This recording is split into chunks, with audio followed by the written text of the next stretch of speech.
para que se cumprisse o que fora dito pelo profeta: abrirei em parábolas a minha boca, publicarei coisas ocultas desde a fundação do mundo.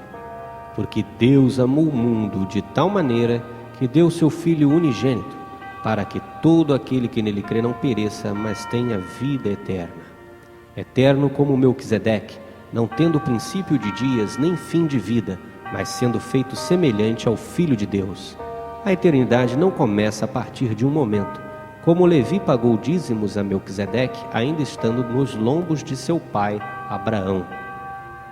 Só recebe vida eterna o eleito que a teve antes da fundação do mundo, mas foi destituído dela por causa do pecado, como Paulo ensinou a Timóteo, que entesourassem para si mesmo um bom fundamento para o futuro, para que possam alcançar a vida eterna. O que Israel buscava não alcançou, mas os eleitos alcançaram, e os outros foram endurecidos.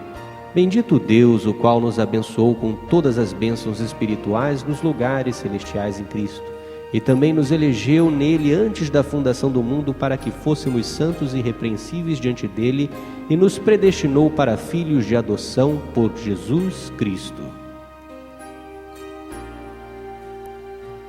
Antes da fundação do mundo, os eleitos existiam na vida eterna. Sabemos que já o Filho de Deus é vindo, e nos deu entendimento para conhecermos o que é verdadeiro.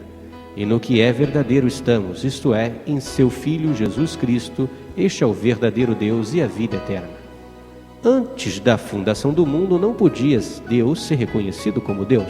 Você sabe o que significa Deus? Veja alguns exemplos de Deus como Alá, Zeus, Apolo, Shiva, Brahma, Faraós. Nem todos são criadores ou salvadores, mas todos são adorados e venerados. Porém, na eternidade, antes da fundação do mundo, Deus não tinha ninguém que o adorasse. O grande eterno era Deus, mas não tinha quem o adorasse. Ele era criador, mas não tinha ainda criado nada. Era santo, mas não tinha do que se separar. Era justo, porém não havia um testemunha da sua justiça. Fiel, mas para quem ou com que? Nada existia. Verdadeiro, onde não existiu falso. Filho, sem ter vindo ainda ao mundo. Misericordioso, mas sem ter com quem demonstrar misericórdia. Redentor, para quê? Salvador, como? Se não existia ninguém, ainda mais alguém perdido para que fosse salvo. E ele quis demonstrar seus atributos. E para conhecer o final, precisamos ir no início, onde Deus cria a dimensão espiritual com os anjos, arcanjo, querubim, o qual se destacou o guarda que praticou comércio injusto e foi lançado à terra com a terça parte dos anjos. E na dimensão material, criando Deus céus, terra, luz, águas, plantas, sol, lua, animais, e o homem dominador, imagem e semelhança de Deus. E deu Deus o mandamento: não comerás da árvore do conhecimento do bem e do mal, pois no dia que dela comeres, morrerá. Toda a criação estava concluída e era perfeita. Deus colocou Adão como dominador para controlar tudo. Assim como um filho herda características de seu pai, Adão não podia ser enganado. Adão figura Cristo que havia de vir. Deus tinha mostrado alguns atributos, mas era necessário alguém que fizesse Adão transgredir. A criação da mulher. Tirou Deus da costela do homem e formou a mulher. Porquanto a mulher é um subproduto do homem, trabalhado pelo inimigo para levar o homem à perdição, e Deus a mostrar seu atributo de Salvador. Porque o homem não provém da mulher, mas a mulher do homem. Porque também o homem não foi criado por causa da mulher, mas a mulher por causa do homem. Porque primeiro foi formado Adão e depois Eva. E Adão não foi enganado, mas a mulher, sendo enganada, caiu em transgressão. Nenhum animal é tão imoral como a mulher, diferente das fêmeas de todos os animais que se têm em seus períodos de cio. As mulheres estão predispostas a todo tempo. Deus as deu roupa e cabelo em forma de mantilha, mas ela insiste em cortar e usar roupas ousadas, seminuas, levando homens a adultério. Escreva a mulher no Google Imagens e veja o que descobre. Não tem nada mais eficaz para derrubar o homem. Veja como elas querem posição e controle, seguindo a mesma ambição proposta para a serpente, o desejo do querubim da guarda, o anjo caído, o arquiteto da mulher. Porque no dia que dele comeres, sereis como Deus. A serpente era a mais astuta dos animais do campo e disse à mulher: não comereis toda a árvore do jardim? A serpente não rastejava, isso foi fruto da maldição. Ela tinha pés e braços, falava chegando a conversar com ela. Muitos cientistas procuram um elo perdido da evolução sem nunca poder encontrar, pois após a maldição, ela passou a rastejar. Deus disse à serpente: maldita serás mais que toda fera, sobre o teu ventre andarás e pó comerás todos os dias da tua vida. Então a serpente mais Eva mais Adão é igual a adultério. A serpente teve um relacionamento sexual com Eva. Nunca na Bíblia você verá Deus ensinando sexo ao homem. Isso foi aprendido com o diabo, e Eva ensinou isso a Adão. Eva ficou grávida da serpente de Adão, o que é chamado de superfecundação, quando a mulher tem relação com mais de um parceiro no seu período fértil. Então foram abertos os olhos de ambos e conheceram que estavam nus, e cozeram folhas de figueira. Se o pecado se desse pela boca, eles tampariam a boca, mas não foi isso que eles tamparam. E chamou Deus a Adão e lhe disse: ouvi a tua voz soar no jardim e temi, porque estava nu e escondi. Uma mulher com 2 sementes no ventre.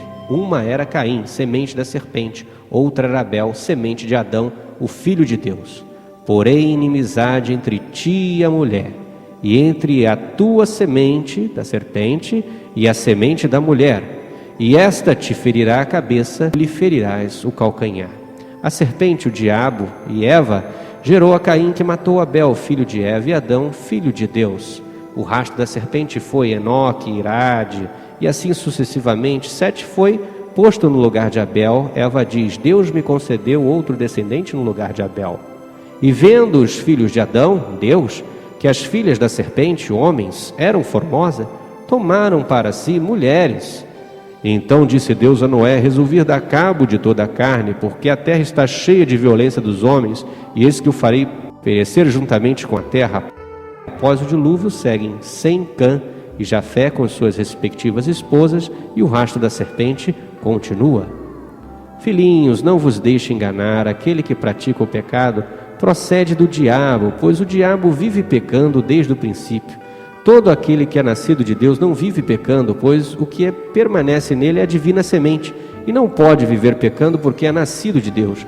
Nisso são manifestos os filhos de Deus e os filhos do diabo. Todo aquele que não pratica a justiça e não ama seu irmão, não procede de Deus, pois a mensagem desde o princípio é esta: que amemos uns aos outros, não segundo Caim, que era do maligno e assassinou seu irmão.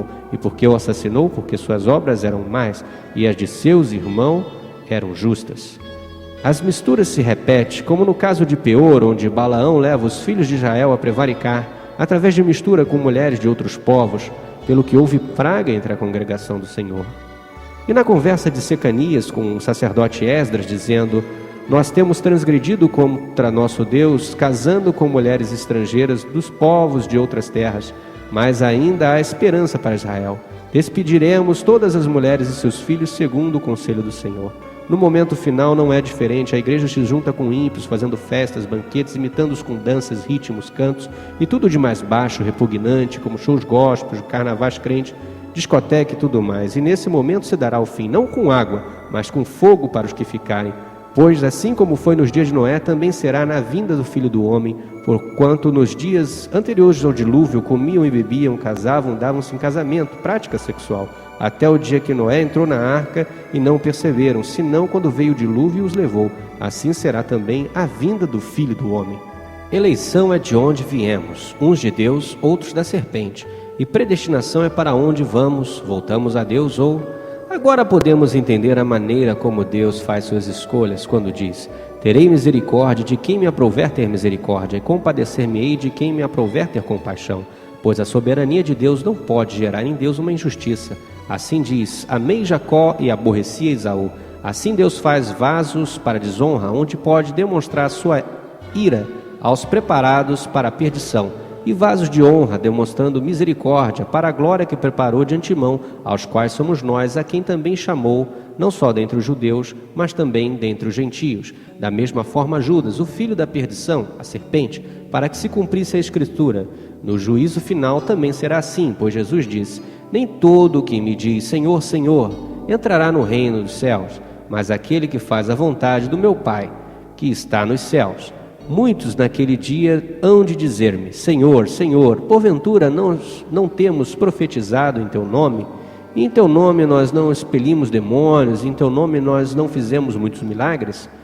Então lhes direi explicitamente: nunca vos conheci. Apartai-vos de mim, vós que praticais iniquidade, pois esses já não eram seus na eternidade, pois eram filhos da serpente. Esteja certo de que a planta produzirá o fruto de acordo com a semente que foi plantada, quer seja trigo ou joio. Outra parábola lhe propôs, dizendo: o reino dos céus é semelhante a um homem que semeou boa semente no seu campo. Mas enquanto os homens dormiam, veio o inimigo dele, a serpente, semeou o joio. Ora, o primeiro joio foi Caim, no meio do trigo, e retirou-se. E quando a erva cresceu e produziu fruto, apareceu também o joio. Então, vindo os servos do dono da casa, lhe disseram: Senhor, não semeaste boa semente no seu campo? De onde vês, pois, o joio? E ele, porém, lhe respondeu: um inimigo, o querubim caído, ele fez isso. Mas os servos perguntaram: querem que vamos e arranquemos o joio? Não, replicou ele, para que, ao separar o joio, não arranqueis também com ele o trigo. Imaginem, matar Eva para destruir Caim, que era o joio, poderia também matar o trigo, Abel. Deixai-os crescer juntos até a colheita, e no tempo da colheita direi aos ceifeiros: ajuntai primeiro o joio, os filhos da serpente, atai-os em feixes para ser queimado, mas o trigo, os filhos de Deus, recolhei-os no meu celeiro.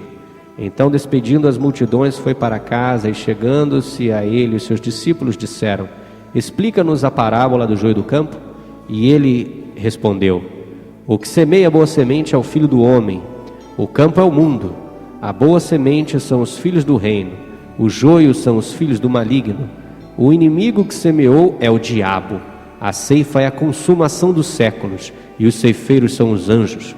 Pois, assim como o joio é colhido e lançado no fogo, assim será na consumação dos séculos. Mandará ao Filho do Homem os seus anjos, que ajuntarão do seu reino todos os escândalos e os que praticam iniquidade, e os lançarão na fornalha acesa. Ali haverá choro e ranger de dentes. Então os justos resplandecerão como o sol no reino de seu Pai. Quem tiver ouvidos para ouvir, ouça.